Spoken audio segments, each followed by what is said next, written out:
Antes de começar o vídeo, eu quero pedir a você que acompanha o Blog da Cidadania que se inscreva no nosso canal, curta e compartilhe os nossos vídeos, acione o sininho das notificações, que assim você nos ajuda a fazer o nosso trabalho.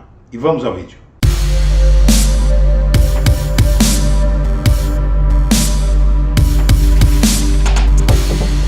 Bom dia, senhoras e senhores. Hoje é 28 de janeiro de 2023, são 8 horas da manhã. E o jornal O Globo noticia que o anticabo eleitoral de Rodrigo Pacheco na disputa pela presidência do Senado é Bolsonaro. À medida que a eleição para a presidência do Senado se aproxima e os bolsonaristas tentam reeditar o clima de polarização que dominou a campanha à presidência, um personagem de fora do Congresso ganhou o status de anticabo eleitoral de Rodrigo Pacheco na tentativa de se reeleger, que é o presidente do Tribunal Superior Eleitoral e o ministro do Supremo Tribunal Federal, Alexandre de Moraes.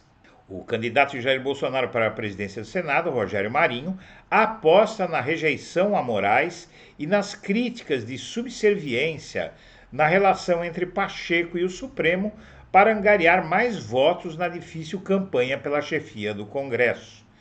Enquanto isso, Bolsonaro liga para aliados e reforça o apoio ao Rogério Marinho, que ele pretende que se torne o novo presidente do Congresso. E que, na verdade, o presidente do Senado é o presidente do Congresso.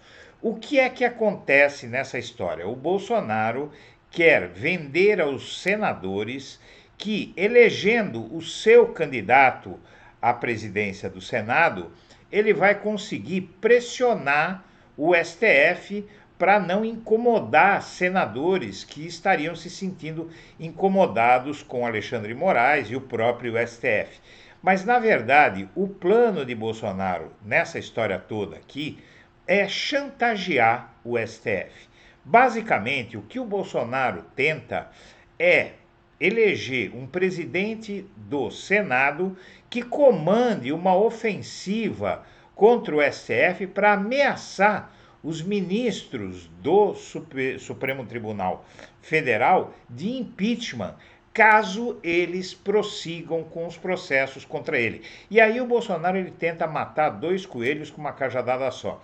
Ele quer intimidar os ministros do STF e, por tabela, os do TSE nos processos contra ele. Então, tendo um presidente do Senado que comande uma bancada que tente ou até consiga mover uma ação de impeachment contra ministros do STF, com isso ele espera que o tribunal deixe para lá os processos contra ele. É uma tentativa de chantagem muito clara e que realmente tem que ser combatida, não é? Porque aí se trata de um crime. Na verdade, isso pode terminar muito mal para Bolsonaro, porque o que ele está fazendo é tentar encostar a cúpula do Poder Judiciário brasileiro na parede. Não é brincadeira, Bolsonaro segue apostando no tudo ou nada, só que ele tenta fazer isso disfarçadamente, mas as digitais dele aparecem muito facilmente nesse caso. Então, mais aí um problema para o Bolsonaro no futuro, porque o Rodrigo Pacheco tem maioria de votos para a presidência do Senado, e ainda assim, mesmo que o Bolsonaro conseguisse eleger o presidente do Senado, isso não significa que ele sozinho daria conta de mover o Senado contra o STF, até porque todos os senadores sabem que cedo ou tarde podem ter que se defrontar com o STF. Se, por exemplo, o Bolsonaro conseguisse o impeachment de Alexandre de Moraes, vamos lá, quem nomearia o sucessor do Alexandre de Moraes seria o Lula. Então o Bolsonaro tenta mais uma jogada de risco, e anote aí, você que está me ouvindo, ele tenta mais uma jogada de risco que vai acabar se voltando contra ele. Bolsonaro se esquece que não é mais presidente e não é mais imune a coisa nenhuma. E no dia 31, nesta semana que entra amanhã, será lançado em Teresina, no Piauí, um documentário sobre Lula e nordestinos. O cineasta Max Alvim estará em Teresina para lançar o documentário O Povo Pode, um país pelo olhar de brasileiros, que traz a vivência de 4 nordestinos que tiveram suas vidas transformadas nos governos do presidente Luiz Inácio Lula da Silva e uma revisão da história política recente do país. O lançamento oficial do documentário ocorreu no último dia 26 de janeiro, na cidade de Natal, no Rio Grande do Norte. No Piauí, o lançamento será dia 31 desse mês, com sessão gratuita, às 18 horas, no Teatro 4 de Setembro, localizado na Praça Pedro II, no centro de Teresina. E o governo Bolsonaro, mais uma, escondeu crise humanitária de indígenas em reunião da ONU. Porém, a ONU sabia já do que estava acontecendo e o cobrou durante essa reunião. Essas cenas são inacreditáveis. A gente percebe esses farrapos humanos que são essas crianças nessa situação e a cada dia que passa, eu acho que a comunidade das nações, o planeta, se insurge contra a infâmia que foi e continua sendo a passagem de Jair Bolsonaro pelo poder. O governo Jair Bolsonaro tentou camuflar a crise envolvendo os povos indígenas, em especial a situação dos Yanomamis. Em uma reunião em novembro em Genebra, na Suíça, uma delegação de diferentes ministérios do governo Bolsonaro omitiu o drama humanitário que populações inteiras viviam e apresentou dados de uma administração que estaria garantindo atendimento, saúde, alimentos e direitos aos povos tradicionais. A realidade apresentada aos peritos internacionais contrasta com a situação vivida por povos tradicionais. A versão do governo não prevaleceu e, ao final do encontro, o órgão se declarou alarmado com a situação do povo Yanomami. Os peritos cobraram explicações e detalhes por parte do governo e ficaram de mãos vazias, sem ouvir nenhuma resposta. Segundo fontes do atual governo brasileiro, do Lula, a crise de desabastecimento em Roraima já acontecia, enquanto a versão oficial dos representantes de Brasília era de que os povos indígenas estavam sendo atendidos. A reunião começou no dia 16 de novembro de 2022. Aí está o passaporte de Bolsonaro, muito provavelmente, talvez até a prisão perpétua em algum dia de um futuro, talvez próximo, talvez distante. E os golpistas presos na Papuda, veja essa, chega a ser inacreditável, né? Os golpistas presos na Papuda achavam que teste de Covid implantaria um chip neles. Na verdade, sabe o que eles achavam? Aquele teste de Covid que coloca o cotonete dentro do nariz para colher materiais, bactérias, para ver se a pessoa tem Covid, eles achavam que na ponta do cotonete havia um chip, e esse chip entraria pela narina e ia se alojar no cérebro autonomamente. O chip provavelmente nadaria pela corrente sanguínea, sabe lá o que é que eles pensavam, e se acoplaria na região correta do cérebro para controlar as decisões deles. Acredite se quiser. E a polícia investiga um possível plano de fuga do chefe de operações da Polícia Militar do Distrito Federal. O policial civil do Distrito Federal a Polícia Civil do Distrito Federal investiga se o ex-comandante de operações da PM, Jorge Eduardo Naime, tentou fugir com os filhos por medo de ser preso após os atos terroristas de 8 de janeiro. Naime, segundo consta em um registro de ocorrência feito por sua ex-mulher e obtido pelo portal Metrópolis, planejava fugir para a Bahia com sua atual esposa e os filhos do primeiro casamento.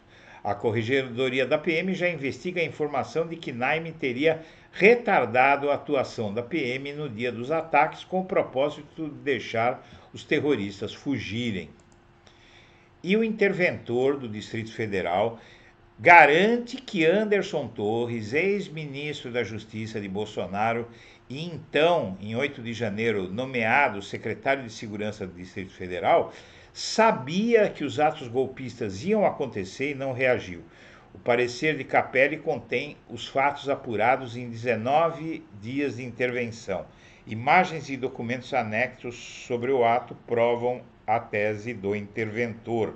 Ao apresentar o relatório sobre os atos de vandalismo ocorridos em 8 de janeiro na Praça dos Três Poderes, o interventor da Segurança Pública do Distrito Federal, Ricardo Capelli, afirmou que Anderson Torres criou instabilidade na Secretaria de Segurança Pública e sabia dos riscos de violência e invasão de prédios públicos pelos manifestantes alojados no acampamento em frente ao QG do Exército e não fez nada. E Lula e governadores de 27 estados, na verdade 26 estados e o Distrito Federal, ou seja, todos os entes da Federação Brasileira, os gestores desses estados, né, assinam a Carta de Brasília em defesa da democracia. Na carta, os entes federados atacaram a importância do Pacto Federativo e a criação do Conselho da Federação, uma mesa permanente formada por representantes da União dos Estados e Municípios.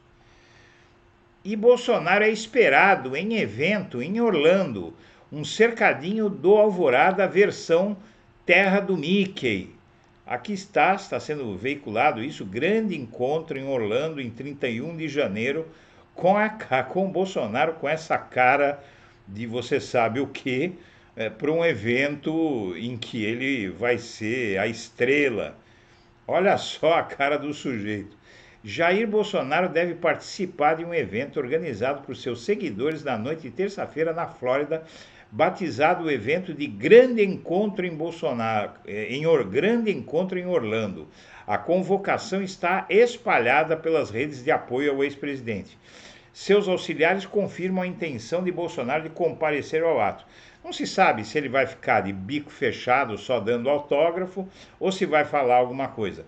Muito provavelmente ele vai aparecer e vai ficar dando autógrafo e vai sair de fininho, porque ele sabe que qualquer coisa que ele disser pode ser usada contra ele. E órgão do governo para combate à desinformação silencia sobre Lula chamar impeachment de golpe. Na verdade, essa matéria do jornal Estado de São Paulo, eu poupo você do desprazer de ler ou de conhecer o teor dessa matéria, porque é o seguinte, basicamente, o jornal Estado de São Paulo, assim como outros veículos de mídia, querem punir o Lula por dizer que a Dilma sofreu um golpe, não é? Então, o Lula estaria espalhando fake news de que a Dilma sofreu um golpe e, na verdade, não se trata de fake news. Ele divulga claramente que, na opinião dele, a Dilma não fazia jus a um processo de impeachment. Foi feita uma armação contra ela. Isso só pode ser fake news para quem tem uma opinião diferente, mas ele acha e há fatores que provam que a Dilma sofreu um golpe. Por quê?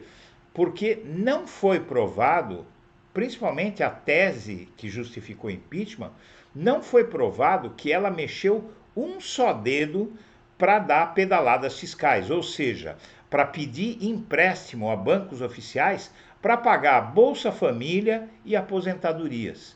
Então, o que eles chamam de pedalada fiscal foi um empréstimo contraído pelo governo Dilma Rousseff, por setor do governo Dilma Rousseff, por alguns dias para pagar Bolsa Família e aposentadorias. E uma auditoria do Tribunal de Contas da União mostrou que a decisão não foi da Dilma e que ela nem sabia que aquilo tinha sido feito. Mas mesmo que ela soubesse, isso não poderia ser considerado crime porque outros governantes, o próprio Lula chegou a ter ações iguais a essa, não é? E o Fernando Henrique Cardoso também teve ações iguais a essa e nunca teve impeachment contra eles. Ou seja, foi golpe mesmo. Senhoras e senhores, nós agradecemos a atenção e estaremos de volta ao meio-dia. Um abraço para todo mundo.